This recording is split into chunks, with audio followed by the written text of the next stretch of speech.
उसके बाद में 371 राज्य है जो कि ये आपके पास अगला एफ क्लॉज में है, जो कि आपके पास यहाँ पे सिक्किम की बात की जाती है। किसकी भाई? सिक्किम की। ये लिख लेना भाई, सिक्किम, जो कि 35 अमेंडमेंट था जो कि 1975 में था, और ये भाई एग्जामिनर का फेवरेट क्वेश्चन होता है, तो इसे मार्क कर लो। उसके बाद आपके पास 371 एफ के बाद आपके पास हो जाएगा जी, जो कि आपके यहाँ पे मणिपुर हो गया। फिर आपके पास मिजोरम के लिए था। किसके लिए भाई? मिजोरम, जो कि एक्ट 2 आया है 2023-24 के लिए, ये उसका पेपर है, तो वो भी आप देखो। इसमें भी आसान सवाल है मेरे भाई, बहुत इजी तरीके से कर जाओगे। पहला क्वेश्चन है जो इस बार 2023 सेशन के आए हुए 24 में, तो पहला क्वेश्चन आपके सामने एनसीईआरटी से बहुत बच्चा सा क्वेश्चन है। जय हिंद मेरे भाई, आप क्लास 11th में हो और अगर आपका टर्म 2 आप जानते हो कि फरवरी में है, जो कि आपके 17 फरवरी की बात शुरू हो जाएंगे मेरे भाई, उसके लिए जो डीओ ने सैंपल पेपर दिया है उसके जो कुछ सॉल्यूशंस हैं वो मैं आपको दिखाना चाहता हूं। और अभी यहां से पता चल जाएगा आपको कि पॉलिटिकल में, राजनीतिक विज्ञान के अंदर में ज्यादा कोई टफ क्वेश्चंस नहीं आने वाला है, बहुत इजी क्वेश्चंस आने वाले हैं। वही क्वेश्चंस अगर आपने एनसीईआरटी के अंदर में पढ़ी होगी लाइन टू लाइन, जैसे मैंने प्रीवियस बताया हुआ है, तो आप सारे आंसर कर पाओगे। अभी आप अपने आप को चेकआउट करना कि भैया आप कितने आंसर्स कर पा रहे हो, क्योंकि आपको होता है कि 12 आपके कम से कम एमसीक्यू होंगे, तो मेरे भाई उसको अच्छे से अटेम्प्ट करना। और जो दोनों सेट, जो सीबीएसई ने दोनों सेट दिया है डीयू के साथ में मिलके, वो दोनों सेट आपके सामने आ रहा है। बस कंप्लीट एक एक आंसर आपको पता होना चाहिए और खुद से एनालाइज करना आप इनमें से कितने आंसर सही कर पाते हो। बस मेरे भाई ध्यान सुनना, बस कंप्लीट इस चीज को देख लेना, उसके बाद आपके सामने सारे आंसर्स आ जाएंगे। ये देखो मेरे भाई, जैसे आप देख लो अभ्यास प्रश्न पत्र, ये 2023-24 के हैं, जो कि आप जानते हो 80 नंबर का पेपर होगा, और राजनीतिक विज्ञान का जो कि आपके लिए बहुत आसान पेपर होगा मेरे भाई, ये 3 घंटे का होगा। और यहां से आपके क्या, ये जो 12 नंबर के ये एमसीक्यू पूछे जाएंगे, इसको अच्छे से दिल दिमाग में रखना, क्योंकि 12 में से 12 करना है। और पॉलिटिकल ही एक ऐसे सब्जेक्ट होता है जिसमें आप आराम से यहाँ पे 100 में से 90 प्लस कर सकते हो, क्योंकि ज्योग्राफी में थोड़ा सा क्या होता है कि थोड़ा सा उसमें जो डायग्राम वायग्राम बनाना होता है उसमें कई बच्चे ज्यादा मजबूत नहीं होते। तो आप लोग मुझे कॉमेंट करके बताना आपकी ज्योग्राफी मजबूत है या आपके मतलब कमजोर है, बस आप लोग बताना यहाँ पे, ठीक है। अगर कितने के पास ज्योग्राफी है तो इस पॉइंट को याद रखो, तो अपना स्कोर आप यहाँ पे हाई करो। तो सबसे पहले आप ना इसका आंसर खुद से कमेंट करना, देखना कितना आपके सही हो पा रहे हैं। पहला क्वेश्चन है जो इस बार 2023 सेशन के आए हुए 24 में, तो पहला क्वेश्चन आपके सामने एनसीईआरटी से बहुत बच्चा सा क्वेश्चन है। भारतीय संविधान के प्रारूप समिति के अध्यक्ष कौन थे? प्रारूप कमेटी मतलब कि ड्राफ्टिंग कमेटी के अध्यक्ष कौन थे? आपको सब कुछ पता ही होना चाहिए। जो कॉन्स्टिट्यूशन बनने में कैसा बहुत ज्यादा हालत टाइट हो गई थी इंडियन जितने भी मेंबर्स थे उसके लिए, तो वहां पे प्रारूप कमेटी के जो अध्यक्ष थे उस कौन थे? इसके अंदर में बी आर अम्बेडकर जी थे, राजेंद्र प्रसाद, जाकिर हुसैन या फखरुद्दीन अली अहमद। तो आप लोग को इसे पोस्ट करके पहले ही कमेंट कर देना है कि ये आंसर है ए बी नंबर 1 करके, फिर देखते कितने सही हो पाते हैं। ठीक भाई, तो पहला आंसर आप लोग को पता होगा कि ये हमारे बाबा बी आर अम्बेडकर साहब थे, जिसे ड्राफ्टिंग कमेटी के अध्यक्ष बनाए गए थे। तो ये बताओ राजेंद्र प्रसाद को कौन सा अध्यक्ष बनाए गए थे? और यहाँ पे आप लोग मुझे कॉमेंट करके बताओ। और भारत के प्रथम राष्ट्रपति भी कौन थे? हमारे राजेंद्र प्रसाद थे। तो क्या आप लोग कमेंट करके बता सकते हो भारत के प्रथम पीएम कौन थे, प्राइम मिनिस्टर कौन थे? आप लोग से जानना चाहता हूं, आप लोग ये कमेंट करके जरूर बताना। नेक्स्ट क्वेश्चन आपके सामने है, निम्नलिखित अधिकारों की जो अधिकार है, आप जानते हो क्या है? स्वतंत्रता का अधिकार है, समानता का अधिकार है, संवैधानिक उपचार का अधिकार है। वर्णित अनुच्छेद संख्या अनुसार काल्पनिक क्रम ने व्यवस्थित कीजिए, सही विकल्प चुनिए। आप ये बताओ इनमें से सबसे पहले, जैसे भी आपने देखा कि जितने भी अधिकार है हमारे पास, इनमें से सबसे पहला अधिकार जो कि आपको होता है यहाँ 14 से 18 में शुरू होता है, तो इनमें से कौन सा स्वतंत्रता का अधिकार है, समानता का अधिकार है, या शोषण के विरुद्ध अधिकार है, या संवैधानिक उपचार का अधिकार है? तो आप लोग मुझे कमेंट करके बताऊं। चलो ये वाला मैं काट देता हूं यहाँ से, चलो ये शोषण के विरुद्ध भी काट देता हूं। ए और बी में से कौन सा ऑप्शन सही होगा? इसके रिगार्डिंग सबसे पहले नंबर पे कौन सा आएगा? स्वतंत्रता का अधिकार या समानता का अधिकार? आप लोग मुझे कमेंट करके जरूर बताना। ठीक भाई, तो तीसरा क्वेश्चन है आपके सामने, तीसरा आसान क्वेश्चन है। तीसरा क्वेश्चन यहाँ पर दिख नहीं रहा होगा आपको। तीसरा क्वेश्चन कह रहा है भारतीय संविधान का कौन सा अनुच्छेद संशोधन प्रक्रिया को अनुमति देता है? अब देखो कॉन्स्टिट्यूशन में अनुच्छेद मतलब कि जो आर्टिकल्स होते हैं हमारे पास, इसमें कह रहा है जो संविधान के अंदर में कौन सा संशोधन, आप जानते हो कि कोई भी बिल पास करना होता है, आप जानते हो मनी बिल हो कुछ भी हो, इसमें लोकसभा पावरफुल में होता है। तो यहाँ पे जो भी कभी भी कॉन्स्टिट्यूशन के अंदर में अमेंडमेंट करना होता है तो पहले कौन सा आर्टिकल का यूज होता है? तो यहाँ पे आर्टिकल नंबर 368 का यूज होता है। जब तक 368 आर्टिकल का यूज नहीं किया जाएगा संविधान में संशोधन नहीं होगा। ये मोस्ट इंपॉर्टेंट क्वेश्चन है। अभी तक 3 क्वेश्चन हुए, आप लोग को मुझे उम्मीद है तीनों है आपका, जो कि आपके सामने चौथा क्वेश्चन दिख रहा है कि जो आपका अल्सेशन रीजन का है, तो मेरे भाई ध्यान रखना अल्सेशन रीजन में आपको एक फोकस रखना है कि यहाँ से आपकी गलती किसी भी कंडीशन में नहीं होनी चाहिए। जैसे आप यहाँ पे देख रहे हो अल्सेशन में बोला गया है और रीजन ये आपको पता है कि अल्सेशन बोला है भारत का संविधान 26 जनवरी 1950 को लागू हुआ। यस भाई, आपको पता है 26 जनवरी 1950 को लागू हुआ। तो ये अपनाया कब गया था, अपनाया कब गया था, इट मीन्स कि अडॉप्ट कब किया गया था, मुझे कमेंट करके बताना। 26 जनवरी 1951 को या यहाँ पे 26 जनवरी, यहाँ पे 26 नवंबर 1949 को या यहाँ पे 26 दिसंबर 1950 को। आप मेरे को भाई इनमें से एक बार आप कमेंट करके बताना कि भारत के संविधान को अपनाया कब गया था, आपको पता एडॉप्ट कब किया गया था। ये तो आपको पता है कि लागू करने वाला क्लियर है। फिर कह रहा 15 अगस्त 1947 को भारत की आज़ादी का 100 साल पूरे हो जाएंगे। डेफिनेटली मेरे भाई 100 वर्ष पूरे हो जाएंगे। कैसे, आपको पता होना चाहिए। ये हमारा देश 1947 को यहाँ पे लागू हुआ था। एक मिनट भाई, केवल इधर कर लूँ। 1947 को लागू हुआ था। अब फिर ये आपका 2047 कह रहा है। दैट मीन्स कि ये 00 और ये हमारे कितने हो जाएंगे, 9 से ये 20 में चला गया, मतलब 100, मतलब कितने भाई 100 हो जाएंगे। करेक्ट कह रहा है यहाँ पे। लेकिन आपको एक पॉइंट और बताऊं, एक इंटरेस्टिंग पॉइंट, आप ध्यान से सुनना। आपको पता है कि भारत जो है आज, मतलब कि हम 1947 के इंतजार नहीं करते। आपको पता है 1947 का इंतजार नहीं करते। हमारा देश जो था 1857 में ही हमारा देश ये क्या होता, आज़ाद हो जाता। क्योंकि यहाँ पे क्या होता, रिवोल्ट हुआ था, मतलब कि क्रांति। क्या हुआ था, क्रांति। आपको बता जो मंगल पांडे वाला, जो कि मेरठ की छावनी से हुआ था, आप लोग को पता होगी, 7वीं 8वीं में पढ़ा होगा। तो मेरे भाई ये देखो, ये जो 18 से और ये 57, इट मीन्स कि ये कितने साल का गैप हो रहा है, 90। अगर ये लोग 1857 वाली लड़ाई अगर अपने देश के लिए लड़ते तो 90 साल हम पहले ही आज़ाद हो जाते। बट 1857 का रिवोल्ट जो था, ये लोग अपने सेक्रीफाइस के लिए लड़ रहे थे, अपने फायदे के लिए लड़ रहे थे, जिसमें कि तात्या टोपे हो गए, रानी लक्ष्मी भाई हो गई, और ये बहुत सारे लोग थे, वीर कुंवर सिंह हो गए, है ना, ये एडॉप्टेड सन थे, ये सारे लोग थे। तो यहाँ पे याद रखना, तो ये पहला आपका करेक्ट होगा। उसके बाद में आपके पास इंपॉर्टेंट और मोस्ट इंपॉर्टेंट मान के चलो इस क्वेश्चन को, जो आपको दिख रहा है। क्या क्वेश्चन में, भारत के संविधान निम्नलिखित में से कौन सा अनुच्छेद उत्तर पूर्वी क्षेत्र से संबंधित है। आप समझ रहे हो उत्तर पूर्वी क्षेत्र कौन सा। अगर मान लो एक हमारा भारत है, ये हमारा क्या है, ये नॉर्थ है, ये साउथ है, ये ईस्ट है, ये वेस्ट है, मतलब इन एरिया में जितने भी राज्य लगते हैं उससे उत्तर पूर्वी राज्य कहते हैं। जिसमें कि आपका मिजोरम आ जाएगा, फिर सिक्किम आ जाएगा, फिर मणिपुर आ जाएगा, फिर आपका अरुणाचल प्रदेश आ जाएगा।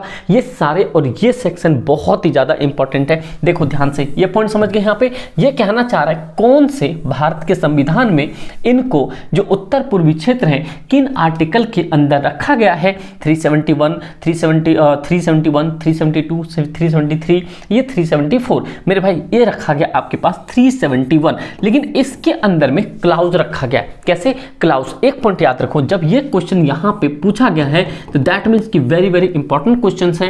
तो इसी बिहाफ पे मैं आपके इसके 4 क्वेश्चन और बना देता हूं। अगर इस तरह के क्वेश्चन पूछा गया है तो मे बी एक्सपेक्टेड है, जो मैं बता रहा हूं ये भी पूछा जा सकता है। सबसे पहले याद रखना, ये जो था 371 एक कंप्लीट आर्टिकल है, इसके साथ क्लाउज लगा सी, ये आपके लगा यहाँ पे मणिपुर के लिए। कब भाई, ये मणिपुर के लिए ध्यान रखना। ये मणिपुर अगर हमारे भारत के संविधान से अगर बात की जाए तो 371 से मणिपुर का है, जो आपको पता होना चाहिए। ये हुआ था हमारे पास ये 1971 में। कब हुआ था, 1971 में ये हुआ था 27th अमेंडमेंट, समझ गए।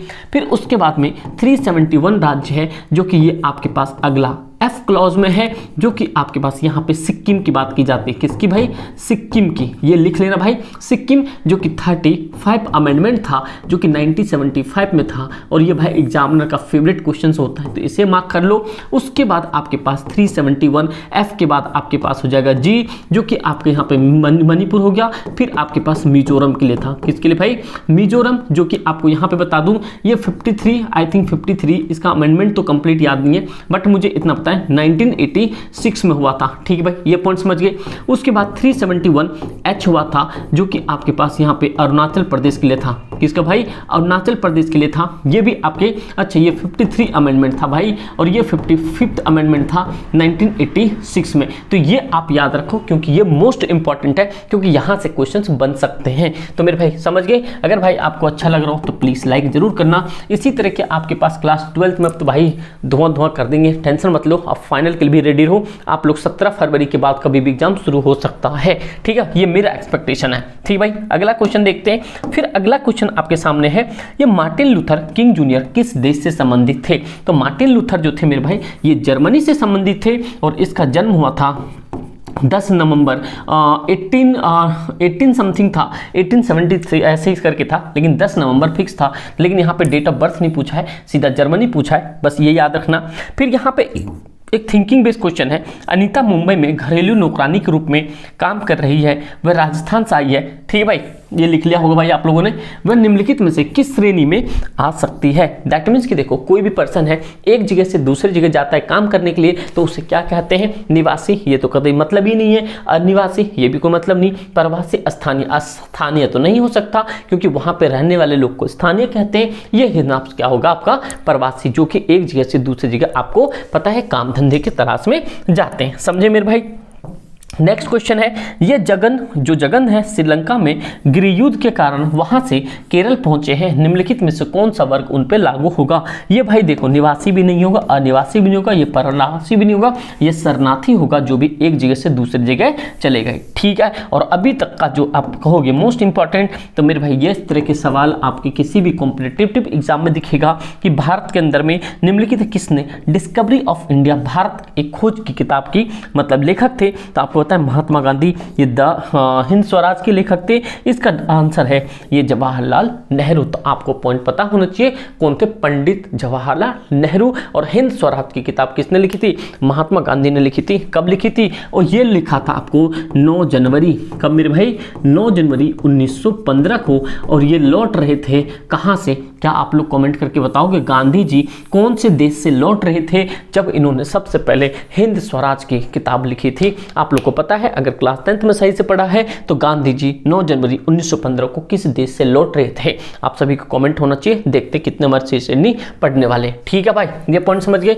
उसके बाद में ये भाई इसके अंदर से ब्लर सा है। अगला पॉइंट देखो, ये आपके पास सेक्शन बी जो आपके पास यहाँ पे ये जो सेट 2 आया है 2023-24 के लिए, ये उसका पेपर है। तो वो भी आप देखो, इसमें भी आसान सवाल है मेरे भाई, बहुत इजी तरीके से कर जाओगे। देखो, भारत संविधान सभा के अध्यक्ष कौन थे? तो आप लोग को कॉमेंट सेक्शन में आंसर होना चाहिए। चलो, ये 2 काट दिया, आप लोग कॉमेंट सेक्शन बता दो संविधान सभा के अध्यक्ष कौन थे। आपको पता है कि अम्बेडकर साहब प्रारूप समिति के अध्यक्ष थे, तो बटे कौन? राजेंद्र प्रसाद जी थे।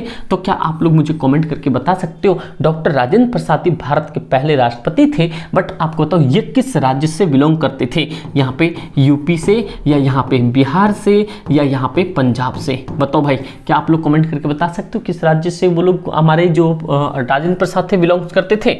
संवैधानिक अगला पॉइंट इंपॉर्टेंट और मोस्ट इंपॉर्टेंट भाई, ध्यान सुनना, क्या है? बहुत इंपॉर्टेंट है। संवैधानिक उपचारों का अधिकार हृदय और आत्मा है, या किसका कथन है? आपको पता है कि ये अंबेडकर साहब का था, क्योंकि अंबेडकर साहब ने यहाँ पे जो अनुच्छेद था, यहाँ पे ये जो अनुच्छेद था, अनुच्छेद ये था आपके पास 32, जिसको अंबेडकर साहब ने हृदय और आत्मा दोनों कहा था। तो हार्ट एंड सोल, इस पॉइंट को याद रख लो। और वेरी वेरी इंपॉर्टेंट क्वेश्चन ये आपके लिए है।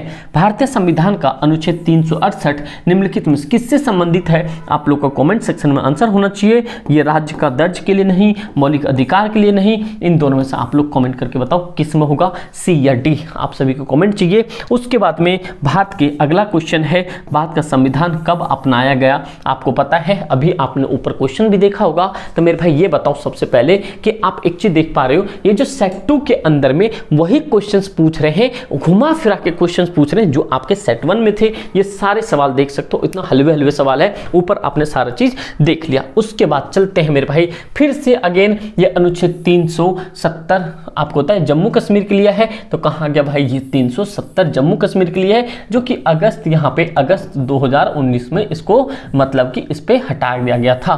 कब मेरे भाई? 2019 अगस्त में। समझे? उसके बाद जो इंपॉर्टेंट पॉइंट है, मार्टिन लूथर किंग जूनियर निम्नलिखित में से किस आंदोलन से संबंधित थे? तो आपको पता होना चाहिए, वो जैसे गांधी जी हमारे लड़े थे उसी तरह से नागरिक अधिकार आंदोलन के लिए थे। समझे मेरे भाई? इस 7th नंबर का क्वेश्चन एज प्रीवियस उसी के जैसा क्वेश्चन है, आप इसका आंसर करोगे। ये भी 8वां भी उसी तरह के क्वेश्चन है, इसका भी आप लोग कमेंट करके आंसर बताओगे। आपको पता है कि सेम सेट 1 सेट 2 दोनों एक जैसे ही आया है। अब आप लोग का कमेंट यहाँ पर होना चाहिए कौन सा टॉपिक सबसे इंपॉर्टेंट आपको लग रहा है। मतलब इंपॉर्टेंट तो मैंने आपको बता ही दिया, ब्लूप्रिंट में नहीं किया, ब्लूप्रिंट चेकआउट कर लो मेरे भाई सारे जने। और भाई आप लोग के सामने आप लोग बस कमेंट करना किस बुक का, ज्योग्राफी, पॉलिटी, हिस्ट्री, व्हाटएवर जो भी आप चाहते हो कमेंट कर देना, आपको वो सारी चीजें मिल जाएंगी। उसके बाद में देखो ये कौन सा ये पुस्तक लिखी आपको, तो भारत मतलब किसने लिखी थी, जवाहरलाल नेहरू ने ये भारत की खोज लिखी थी। बस क्या ना क्वेश्चंस को घुमा दिया है और मतलब उलट फेर कर दिया। और यहाँ पे भाई ये अर्सेशन रीजन है, इसको तो छोड़ दो,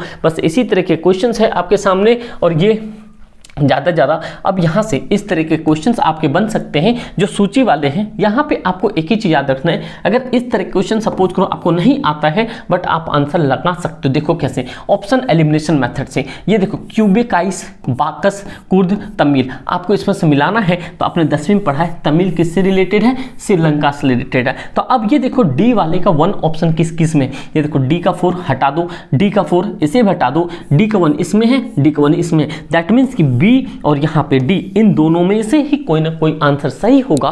किसमें से, बी और डी में से। तो आपको क्लिक करना है बी और डी। अगर मान लो तुक्का तकाजा नहीं भी लगा, सही नहीं भी हुआ, फिर भी आपके सामने यहाँ पे 50-50 चांसेस है, बट यहाँ पे आपके पास 100 चांसेस था गलत होने का। इसलिए ऑप्शन एलिमिनेट क्या करो, क्लास 10th मैंने आपको बताया था एक ऑप्शन जो होता है 25% का होता है। कितने का होता है, 25% का होता है। तो इसीलिए मेरे भाई जब आपने 2 ऑप्शन यहाँ पे एलिमिनेट कर दिया, ये देखो ये 100%, जब भी तो एक नंबर बना यहाँ पे, तो ये 25% आपने इसे एलिमिनेट कर दिया, 25 ये मतलब कि कितने चला गया, 50 चला गया। तो अब आपके पास 25 मतलब 2 ऑप्शन बचे, तो 50-50 हो गए, तो उस पे बचा हुआ है। तो ऐसे आपको ऑप्शन एलिमिनेट करना है। और भाई पेपर की बढ़िया से प्रिपरेशन करो, रिवीजन करो, क्योंकि पेपर में आग लगाना। क्लास 12 का भैया इस बार प्री बोर्ड भी थोड़ा सा अप लेवल आया, जितना पॉलिटिकल का सोचा उससे थोड़ा सा अप आया, ठीक है। तो मैं आपको बता दूंगा 12th में टेंशन नहीं लेने का, बस नहीं हो सब्सक्राइब कर लेना, उसके बाद सब टेंशन छोड़ देना। बस मेरे भाई एक पॉइंट और आप लोग को, एक पॉइंट और बता दूं, आप लोग को कोई भी पीडीएफ चाहिए, कुछ भी चीज चाहिए, बहुत ईच एंड एवरीथिंग बहुत सहूलियत के साथ सब कुछ आपको मिल जाएगा। इस पे free classes, PDF, previous, e note, syllabus, YouTube class test series, पेड्स, जो भी चीज मिलेगी सब मिल जाएगा। आप बस ये ऐप डाउनलोड कर लेना। ये ऐप आपको मिल जाएगा प्ले स्टोर पे, वही सेम अपना पुराना SS पाठशाला, जो कि आप सबका एक प्यारा सा एक प्लेटफॉर्म। थैंक यू मेरे भाई, सभी को दिल से प्यार, और भाई आप सभी को बहुत ज़्यादा धन्यवाद कहता हूँ कि आप लोग ने सपोर्ट किया जीवन में खूब आगे बढ़ाने के लिए। और आप लोग भी आगे बढ़ो, आप लोग इसी तरह सपोर्ट बनाए रखो, साथ मिलके जंग जीतना है, याद रखना। और भाई ह्यूमैनिटीज़ में झंडा गाड़ना है, बस आप लोग का सपोर्ट चाहिए, ठीक है। और डिस्क्रिप्शन में आपको कमेंट सेक्शन में मिल जाएगा पीडीएफ का link, PDF in the sense कि जो ऐप का लिंक, और भाई ग्रुप से जुड़ जाना व्हाट्सएप ग्रुप से, ठीक है। Thank you so much and जय हिंद।